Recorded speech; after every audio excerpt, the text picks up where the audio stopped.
Afternoon നിങ്ങൾക്ക് എല്ലാവർക്കും ഒരു വിജയമുള്ള, ഒരു പവർഫുൾ ആയിട്ടുള്ള ഒരു ആഫ്റ്റർനൂൺ ആയിക്കോട്ടെ.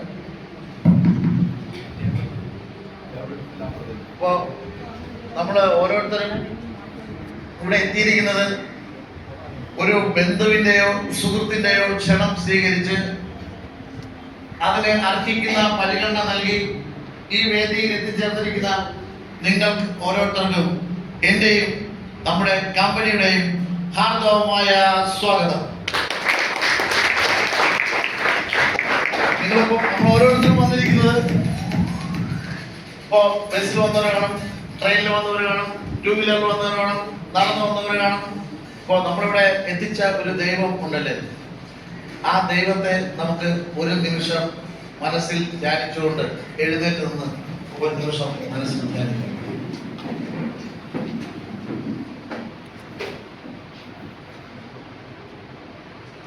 ശരി, ഇനി നമ്മൾ ചെയ്യേണ്ട ഒരു ജോലിയുണ്ട്. നമ്മുടെ എല്ലാവരുടെയും ബാഗില്, പേഴ്സില്, പോക്കറ്റിലൊക്കെ നമ്മൾ ഏറ്റവും കൂടുതൽ സ്നേഹിക്കുന്ന ഒരു സംഭവം ഇരിക്കണം, നമ്മുടെ മൊബൈൽ ഫോൺ. ആ മൊബൈൽ ഫോൺ സ്വിച്ച് ഓഫ് ആക്കാൻ ഞാൻ പറയുന്നില്ല, അതിനെ ഒന്ന് സൈലന്റ് മോഡിട്ട് സഹകരിക്കാനൊക്കെ ചെയ്യാം. അപ്പോൾ നമുക്ക് പ്രോഗ്രാം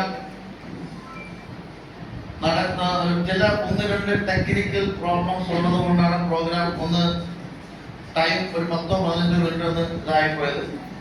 അപ്പൊ നമുക്ക് പ്രോഗ്രാമിലേക്ക് നമ്മൾ കടക്കാം. അപ്പൊ അതിനു മുമ്പ് നിങ്ങളെല്ലാവരും ഇപ്പൊ ഞാൻ എന്റെ 2 കണ്ണുകളാണ് അങ്ങോട്ട് വന്നത്. പക്ഷെ എന്നെ തുറിച്ചു നോക്കുന്ന ഒരു കുറഞ്ഞതൊരു 100-150 കണ്ണുകളുണ്ട് അല്ലേ? നിങ്ങൾ എന്നെ ഒരുപാട് പേടിച്ച് ഭയന്നാണ് ഇരിക്കുന്നത്. നിങ്ങളിലുള്ള ഒരു വ്യക്തിയാണ് ഞാൻ. അപ്പൊ ഭയമൊന്നും വേണ്ട.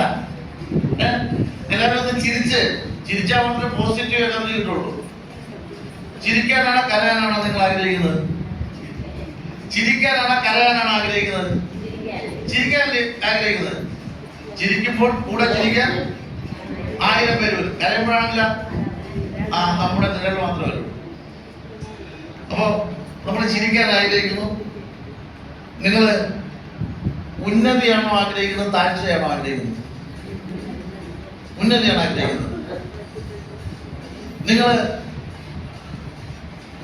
ശമ്പളമാണോ ആഗ്രഹിക്കുന്നത്, അതെ ഒരു ബിസിനസ്സുകാരനായി ഉയരാനാണോ ആഗ്രഹിക്കുന്നത്? അങ്ങനെ ചോദിച്ചു കഴിഞ്ഞാൽ ഒരു ബുദ്ധിമുട്ടിക്കുന്ന ഒരു കാര്യമാണ് അല്ലേ? നമ്മളുടെ പണ്ട് പറഞ്ഞിട്ടുള്ളത് എന്താണ്? മക്കളെ, നീ പഠിച്ച് ഒരു ജോലി വാങ്ങിക്കണം. ജോലി വാങ്ങിക്കണം എന്ന് പറഞ്ഞാൽ പൈസ കൊടുത്താൽ കിട്ടുന്ന സംഭവമല്ല. നമ്മൾ പഠിച്ച് ഒരു ജോലി വാങ്ങിക്കണമെന്നാണ് നമ്മൾ എല്ലാവരും പറഞ്ഞിരിക്കുന്നത്. നമ്മളുടെ മക്കൾക്ക് കൊടുക്കുന്ന ഒരു വാഗ്ദാനം അല്ലെങ്കിൽ ഒരു അഡ്വൈസ് എന്ന് പറയുന്നത് പഠിച്ച് ഒരു ജോലി വാങ്ങിക്കണം. പക്ഷെ ജോലി വാങ്ങുന്ന ഒരു ജോലിയുള്ള ഒരു വ്യക്തിയെ നിങ്ങൾ മനസ്സിൽ സങ്കല്പിക്കുക. ഇന്നൊന്നും ഒരു പ്രൈവറ്റ് മേഖലയിലോ ഒരു ഗവൺമെന്റ് മേഖലയിലോ ഒരു ജോലിയുള്ള വ്യക്തിക്ക് ശമ്പളമാണ് കിട്ടുന്നത് അല്ലേ? ശരിയല്ലേ? എന്റെ കൂടെ ഒന്ന് സഹകരിക്കും. അല്ലെങ്കിൽ നിങ്ങൾക്ക് ഉറക്കം വരും. നിൽക്കുന്ന എനിക്ക് ഉറക്കം വരും, നിങ്ങൾ നിൽക്കില്ല, ഞാൻ ഉറങ്ങിപ്പോ. അപ്പൊ ഞാൻ ചോദിക്കട്ടെ, അപ്പൊ ആ ചോദ്യത്തിന്റെ ആൻസർ ഒരു 20,000 രൂപ, ഒരു 30,000 രൂപ, ഒരു 35,000 രൂപ ശമ്പളം കിട്ടിക്കഴിഞ്ഞാൽ ആ ശമ്പളം വാങ്ങുന്ന ആ വ്യക്തിയുടെ വീടിന്റെ ഒരു സിറ്റുവേഷൻ ഉണ്ട്. ഒരു ബിസിനസ്സുകാരൻ അതിലേറെ ബിസിനസ് ചെയ്ത് പണം ഉണ്ടാക്കുന്നുണ്ട്. അപ്പോ ഒരു ശമ്പളക്കാരനാണോ ബിസിനസ്സുകാരനാണോ ആരാണ് നിങ്ങൾ ആഗ്രഹിക്കുന്നത്?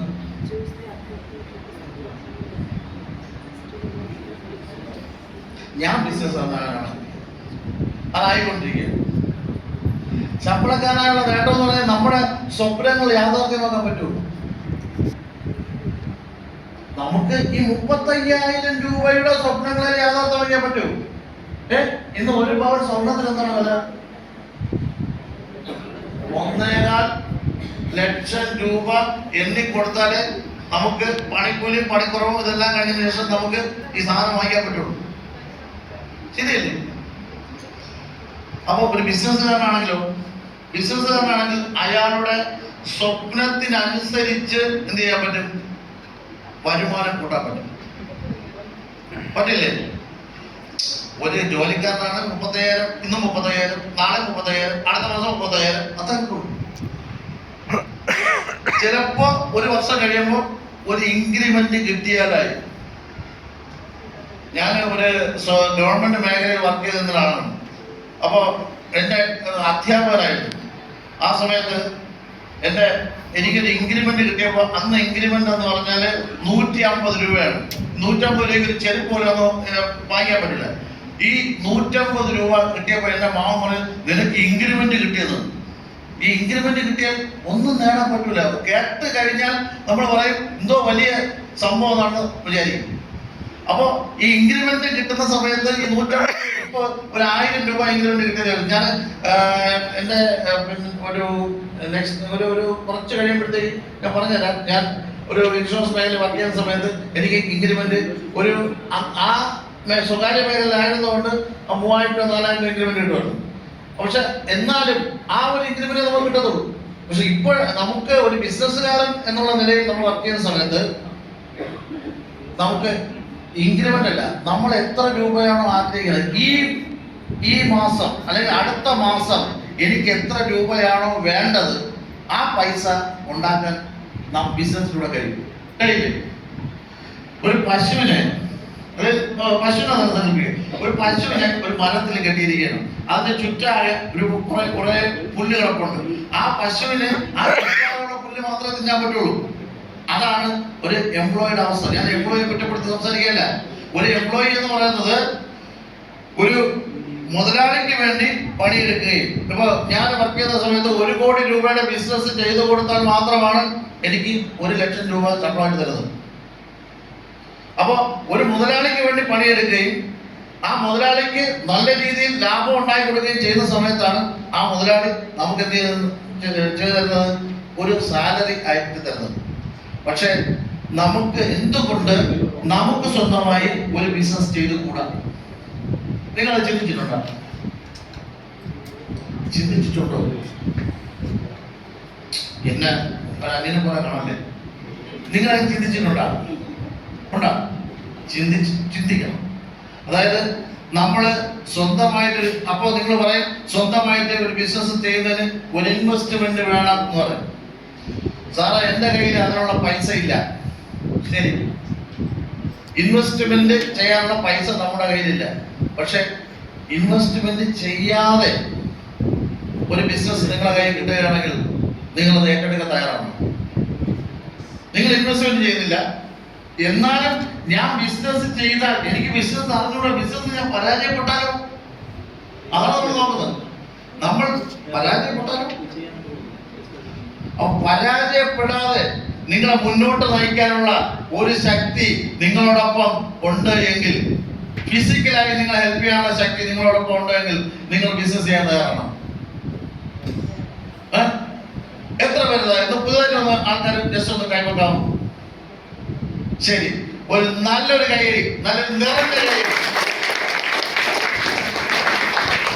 ഇന്നത്തെ ഗസ്റ്റുകൾ നിങ്ങളാണ്. അപ്പൊ ഇൻവെസ്റ്റ്മെന്റ് ഇല്ലാതെ നമ്മൾ ഒരു ബിസിനസ് ചെയ്യാനായിട്ട് നിങ്ങൾ എല്ലാവരും തയ്യാറാണ്. അപ്പൊ ആ ബിസിനസിന്റെ ഒരു ഭാഗമാകാനാണ് നിങ്ങളോട് വന്നത്. അപ്പൊ ഞാൻ നിങ്ങളോട് ചോദിക്കട്ടെ, നമ്മുടെ ഈ ലോക സമ്പത്ത്, ലോകത്തിലെ ലോക സമ്പത്തിന്റെ 95% ആരുടെ കയ്യിലാണ് ഇരിക്കുന്നത് അറിയാമോ? ലോക സമ്പത്തിന്റെ 95% ആരുടെ കയ്യിലാണ് ഇരിക്കുന്നത് അറിയാമോ? വെറും 5% ആൾക്കാരുടെ കയ്യിലാണ്. അവരാണ് ആമസോണിന്റെ മുതലാളി ജെഫ് ബെസോസ്, പറഞ്ഞു ഫ്ലിപ്കാർട്ട്, അതോടൊപ്പം തന്നെ നമ്മുടെ റിലയൻസിന്റെ മുതലാളി മുകേഷ് അംബാനി, നമ്മുടെ മലയാളി കോടീശ്വരന്മാർ ലിസ്റ്റിൽ നമ്പർ 1 യൂസഫ് അലി. ഇവരെല്ലാവരുടെ കയ്യിലാണ് ഈ ലോക സമ്പത്തിന്റെ 95% ലോക സമ്പത്തും 5% ആൾക്കാർ എന്ന് പറഞ്ഞ ഈ ആൾക്കാർ ഇവരുടെ കയ്യിലാണ് ഇരിക്കുന്നത്. ഉദാഹരണം പറഞ്ഞാൽ ബാക്കി ഈ 5% സമ്പത്താണ് നമ്മുടെ എല്ലാവരുടെ സാധാരണക്കാരുടെ കയ്യിലിരിക്കുന്നത്. എന്ന് പറഞ്ഞാൽ ഞാൻ ഒരു 100 രൂപ കൊണ്ടുവന്നു. ഇവിടെ 100 പേരുണ്ടല്ലോ, 100 രൂപ ഞാൻ കൊണ്ടുവന്നു എന്റെ കയ്യിൽ ഇരിക്കുകയാണ്, ചില്ലറ എന്റെ കയ്യിൽ ഇരിക്കുകയാണ്. നല്ല കപ്പാസിറ്റി ഉള്ള നല്ല ജന്യന്മാരായിട്ടുള്ള 10 പേരെ എന്നെ ഇടിച്ചു തള്ളിയിട്ടിട്ട് എന്റെ കയ്യിൽ നിന്ന് 95 രൂപയും കൊണ്ടുപോയി. ബാക്കി എത്ര രൂപയുണ്ട് എന്റെ കയ്യിൽ? 5 രൂപ. ഈ 95 രൂപയും കൊണ്ടുപോയിട്ട് വീതം വെച്ച് 5 പേര് വീതം വെച്ച് നോക്കിയപ്പോഴാണ് 19 രൂപ വെച്ച് കിട്ടി. ബാക്കി 5 രൂപ എന്റെ കയ്യിലുണ്ട്. ഞാൻ ബാക്കിയുള്ള 95 പേർക്ക് കൊടുക്കണം. കൊടുക്കുമ്പോൾ നമുക്ക് പറയാൻ പറ്റാത്ത ഒരു സംഖ്യയായിട്ടുള്ള സംഖ്യയായി നമ്മുടെ കയ്യിലുള്ളത് 0.000019. 19. അപ്പൊ എന്ന് പറഞ്ഞാല് 20 പൈസയുടെ 7000 പോലും വരാത്ത 19 പൈസ നമ്മുടെ കയ്യിൽ പൈസ എടുക്കാൻ പണ്ട് 20 പൈസ ഉണ്ടാവും. ഈ 20 പൈസ എന്ന് പറയുന്നത് നമ്മുടെ 7000 പോലും വരാത്ത ഒരു സംഖ്യയാണ് നമ്മുടെ കയ്യിലുള്ളത്. ആ സംഖ്യയാണ് നമ്മുടെ സാധാരണക്കാരന്റെ വരുമാനമായിട്ട് ഇന്നിപ്പോ കിട്ടുന്നത് എന്ന് പറഞ്ഞാൽ നിങ്ങൾ വിശ്വസിക്കൂ. അതുകൊണ്ടാണ് അവരെന്ന് പറഞ്ഞാൽ നമ്മൾ നേരത്തെ പറഞ്ഞില്ലേ കുറച്ച് മുതലാളിമാരുടെ കാര്യം, അവര് പണക്കാരായി നമ്മൾ പാവപ്പെട്ടവരാണ് എന്നുള്ള ശൈലിയിൽ നമ്മൾ ജീവിക്കുന്നത്. ഈ രീതിക്ക് ഒരു മാറ്റം വേണം. പക്ഷേ നമ്മൾ അതിന് ചില ഈ ആമസോണിന്റെ മുതലാളിത്ത ബസ്സും നമ്മുടെ കേരളത്തിലെ നമ്പർ 1 പിന്നെ പണക്കാരനായിട്ടുള്ള നമ്മുടെ യൂസഫ് അലി സാറും അല്ലെ, അവരെല്ലാം ജനിച്ച സമയത്ത് പണക്കാരായിട്ട് ജനിച്ചതാണ്. ആണോ? അല്ല. അപ്പോൾ അവര് എങ്ങനെയാണ് റിച്ച് ആയിട്ടുള്ളത്? കഷ്ടപ്പാടും ബുദ്ധിമുട്ടും ത്യാഗങ്ങളും എല്ലാം സഹിച്ചാണ് അവര് എന്തായിട്ടുള്ളത്, റിച്ച് ആയിട്ടുള്ളത്. നമ്മള് പണ്ട് കാലങ്ങളിൽ മാത്രമല്ല ഇപ്പോഴായാലും നമുക്കറിയാം, നമ്മളെ ഇരുമ്പിനെ നല്ലോണം പിന്നെ പഴിപ്പിച്ച് ആയുധങ്ങളൊക്കെ ഉണ്ടാക്കാറില്ലേ? ആയുധം മാത്രമല്ല, നമ്മുടെ വീട്ടിലൊക്കെ ഉപയോഗിക്കുന്ന കത്തി, വെട്ടുകത്തി, പിന്നെ മൺവെട്ടി, പിക്കാസ്, ഇങ്ങനെ കുറെ സാധനങ്ങളുണ്ടല്ലേ, ഇതൊക്കെ ഉണ്ടാകുന്നുണ്ടോ? അത് പിന്നെ ഇപ്പൊ നമ്മുടെ പണ്ട് ആനയെന്ന് പറയും, അത് നല്ല രീതിയിൽ പഴിപ്പിച്ച് എടുത്തു കഴിയുമ്പോൾ അതിനെ കൂടെ കൊണ്ട് അടിച്ച് റെഡിയായി കണ്ടിട്ടുണ്ടോ അതുങ്ങള്? അപ്പൊ അതിന് ജീവനുള്ള ഒരു വസ്തുവാണെങ്കിൽ അത് എന്തുമാത്രം പിടയ്ക്കും. അപ്പൊ ഇതിനെ അതില് അടിച്ച് നല്ല രീതിയിൽ പരത്തി റെഡിയാക്കി വരുമ്പോഴാണ് അത് എന്തായിട്ട് മാറുന്നത്? നല്ല ഒരു വെട്ടുകത്തിയായിട്ട് മാറുന്നത്, അല്ലെങ്കിൽ ഒരു മൺവെട്ടിയായിട്ട് മാറുന്നത്. ശരിയല്ലേ?